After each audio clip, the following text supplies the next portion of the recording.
Bakit di mo ginagaya mga content nila Inuyasha, yung mga highlights?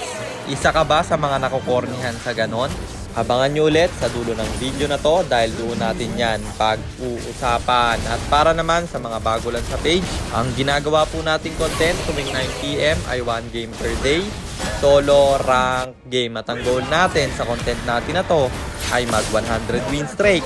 At bago pala yung game na to guys, nag-invalid yung kalaban. Kaya pangalawang game na to ngayong araw. Kasi pag in-upload ko yung invalid, 3 minutes lang yung laro na yun, ano mapapanood nyo doon? Hi guys, nandito na tayo sa 271st day ng 1 game per day. And ang standing natin bago yung game na to ay 234-36. 234 wins and 36 losses. Sa game na to, hindi ko alam kung ano yung trip ng Lilac. Sabi siya ng sabi na i-dodge na lang daw yung laban. At ang sabi ko naman, ano ka akong dodge? Bubuhatin ko kayo, mag-focus na lang. Yan ang sabi ko sa kanila. At nakinig naman kasi yung S4 nag-adjust at hindi na namin dinudge. Nadadodge ba guys kahit sa Legend? Hindi ko kasi alam yun Yung dodge na yun, alam ko lang sa Epic pwede yun. Hindi ko alam kung pati sa Legend po pwede. So ayun nga, nakapag-jungle tayo at syempre magleleyo. Gusto ko nga sanang mag-sun pero may Cecilion guys. At alam naman natin na mahirap mag-sun kapag Cecilion ng kalaban. So ayun, nandito na tayo sa pang 271 araw ng isang game kada araw. Digmaan na!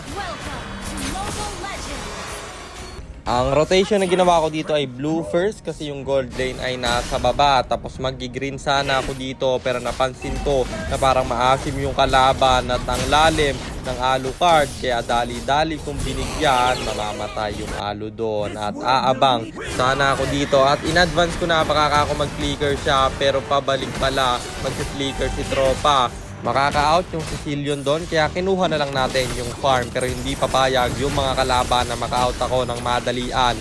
Makakaback naman ako doon pero hahabol yung Hayabusa at buti na lang medyo makuna tayo, mabubuhay pa nga. Sabay diretso dito sa first turtle na sinisimulan na pala nila at kinabahan yung Hayabusa kaya naman yung first turtle tayo ang makakakuha, mamamatay pa yung jungle nila. Tapos sa habol nga sana tayo dito para sana masulit yung ultimate pero hindi papalag yung mga kalaban kaya kinuha ko na lang yung green farm. Tapos dito sa baba nagpa-farm ako, namataan bigla yung Alu kaya binigyan ko na si tropa. Tatawa-tawa pa yung IGN mo pero pagtapos ng game na to malungkot ka na kasi yung Cecilion babagsak na rin pati yung clean. Triple kill sana yun, inagaw pa tapos sana maniac rin to pero masakit siya at may ultimate yata kaya ako'y nag-green farm na lang. Tapos diretso dito sa baba para pumlating ng konti at bumalik sa turtle pit na sinisimula na naman ng Hayabusa. Siyempre sa ating ulit yan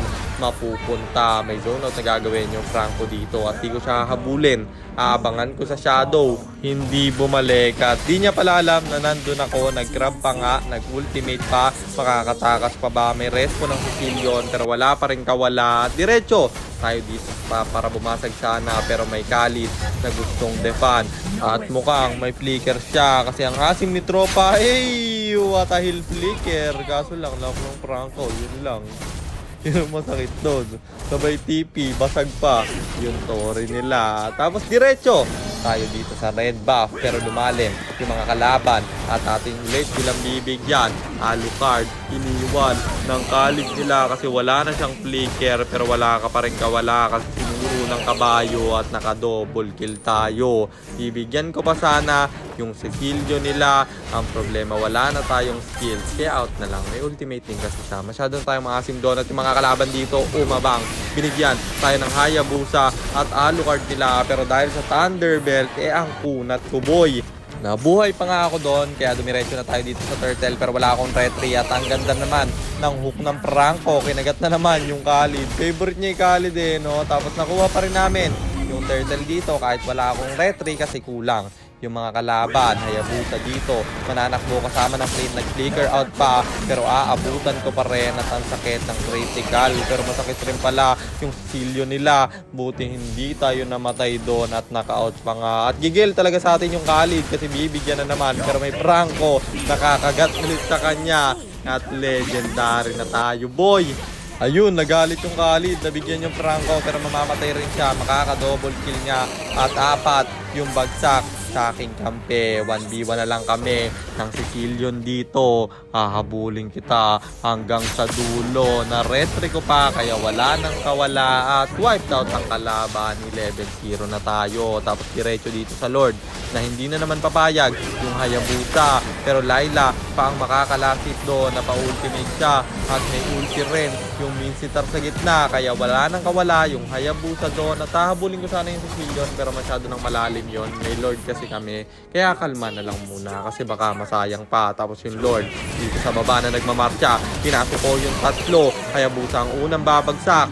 Pero hindi pa rin tayo kumakampante. Wala naman kasi talaga akong pakisales guys. Ang gusto ko manalo. At aantayin natin yung tamang tempo ng pagpasok. At ito na nga, pinasok na yung Clint. May Sky Piercer pa kaya pumuputok siya. At out na muna kasi butas na yung baba. Dito naman tayo sa ibang lane. Susunod natin yung gitna. Ang problema may sabog.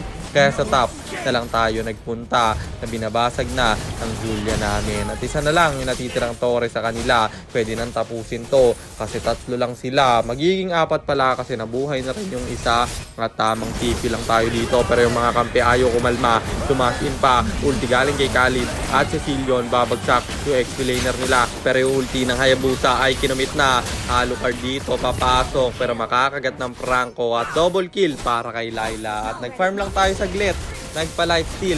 Tapos babasagin sana yung gitna. Kaso low HP na ako dahil sa Sicilio nila. Kaya kalma na lang muna. At dito habang naglo-lord ako, nakita ko na yung Hayabusa papunta. Kaya pinredict ko na nandito siya. Sakto-sakto nga. Nag-aabang. At hindi ko na inilalapit yung sarili ko sa Lord. Kasi baka maagaw pa niya. Nasa akin kasi yung shadow niya. Nung last hit na, retrain ko sana. Pero nakuha na ng Layla. At yung Lord, sa top nagmamarcha na -1 pa yung mga kalaban. Kaya pwede na talagang tapusin to. Dakin from Kapitan Jer. Papasukin na yan lahat. Alucard dito pumasok rin. Pero mapapa-flicker out siya at stun sa loob. Pero may buy and sell tayo. Kaya kampante ako. Nag-winter transient pa nga. Pero pagbenta ko, hindi rose gold yung napunta. Mali pala yung na-recommended item natin. Buti na lang mag-isa na yung kalaban. At panalo ulit tayo.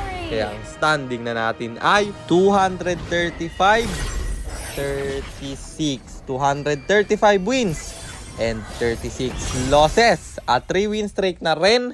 Kaya 97 na lang ay 100 win streak na. At ito ang game na nagpamitik sa atin. Hindi tayo namatay doon. At sagutin na natin yung tanong ni Idol. Bakit nga ba hindi ko ginagaya yung ibang mga content creator na puro highlights sa Classic, sa RG man yan. Pero puro highlights lang yung ina-upload. Kasi kung mapapansin nyo, yung mga upload ko, di ba, 1 game per day. Hindi yung highlights lang ina-upload ko. Siyempre, lahat ng laro. At ang tanong ni Idol, bakit daw hindi ko ginagaya? Nakokornihan daw ba ako sa mga ganong content?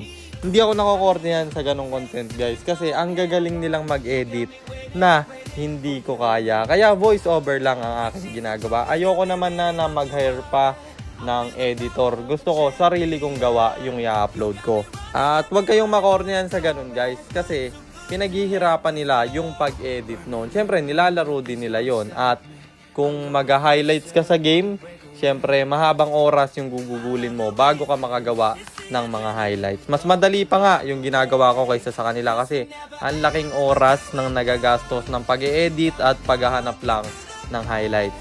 Pero ang hirap naman sa ginagawa ko yung pressure at yung pagod. Kasi kapag palo yung kalaban mo, nakakapagod talaga, guys. At talagang nakaka-stress. Kasi yun ang hinahunting ko sa RG, diba? Yung mga palong kalaban. At eto namang 1 game per day ko, ang pressure naman nito yung dapat hindi ako matalo. Binibigay ko talaga kada game yung best ko, guys, dito. May mga nagsasabi pa na hindi daw marireach yung 100 win streak sa solo, kaya daw ito yung ginagawa kong content. Ayun, nahanap ko yung comment ni Idol. Ayan, para daw hindi ako maubusan ng content, kaya ito yung ginagawa ko. Paniwalaan nyo yung gusto nyong paniwalaan, guys. Kasi ako, kaya ako ginagawa yung goal na to. Kasi ito yung goal na hindi ko pa nagagawa. At syempre, lahat naman yan kaya nating gawin. Ang kailangan lang natin maniwala. At sinabi ko naman sa inyo, kahit na walang naniniwala na sa akin, ipipilit ko pa rin at ibibigay ko yung best ko para maabot ko yung 100 win streak sa solo. At salamat sa mga tanong nyo. Mag-comment lang kayo guys. And sana nasagot ko yung tanong mo, idol. At sana rin meron kayong natutunan sa content natin na to. At kung meron man, pakishare lang. Then after nyo i-share, mag-comment na rin kayo ng pa-shoutout para ma-shoutout ko kayo sa mga next nating content. At i-comment nyo na rin ang inyong mga katanungan kasi baka malay mo sa next nating content. Comment mo naman ang mapili ko. At kung nagustuhan mo naman yung item at emblem ko sa game na yon, eto yon. Tough Boots, Thunderbelt, War Axe, Sea Halberd, Sky Piercer, Immortality, and then Rose Gold Meteor pang buy and sell. Emblem natin Assassin, talent natin is Agility, Seasoned Hunter plus Quantum Charge. At syempre Retribution kasi jungle tayo doon. At kung gusto mo namang magpa-pilot ng ML account, mag-PM ka lang, nagre-reply ako. At syempre, may bayad yon. Kahit hanggang anong rank, pwede mo ipapilot. Kahit anong hero, pwede mong ipaspam. Basta may additional payment pag magpapaspam kayo ng hero. At yun lang guys, sana nag-enjoy kayo sa content natin na to. At shoutout sa'yo Raven Maravilla, kay Agustin A. Aljur, kay Jedrick Sanchez, kay Raymond Borja M, kay Vincent A. Alcazar, at kay Calvin Zen Cases. Maraming salamat sa suporta nyo guys. Ingat kayo. God bless. Paalam!